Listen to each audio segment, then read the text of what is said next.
Hi అండి, నమస్కారం. Welcome back to my channel JP properties. మా ఛానల్ని సబ్స్క్రైబ్ చేయండి, లైక్ చేయండి, షేర్ చేయండి. మేము ముందైతే ఒక ఇండివిజువల్ G+1 హౌస్ని మేము ముందుకు తీసుకొచ్చామండి. ఇది టోటల్గా 72 గజాలు వస్తుంది. ఇది ఈస్ట్ ఫేసింగు. దీనికి లోన్ అవైలబుల్ కూడా ఉందండి. ఇది టోటల్గా 72 స్క్వేర్ యార్డ్స్ వస్తుంది ఈస్ట్ ఫేసింగు. దీని లొకేషన్ వచ్చేసి మీరు చూస్తున్నారు, కేఎల్ రో పార్క్ వెళ్ళే రూట్ అండి. ఇది మీరు ఆ లోపలికి స్ట్రైట్గా వెళ్ళగానే దాని బ్యాక్ సైడ్ వస్తుంది.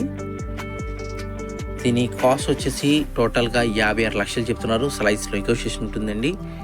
రెడీ టు మూవ్ అవ్వచ్చు. మంచి ఏరియా. ఎవరికైనా కావాలనుకున్న వాళ్ళు కింద నెంబర్కి కాల్ చేయండి, వాట్సాప్ చేయండి. మరిన్ని మంచి వీడియోస్తో మేము ముందుకు వస్తాం. నమస్కారం.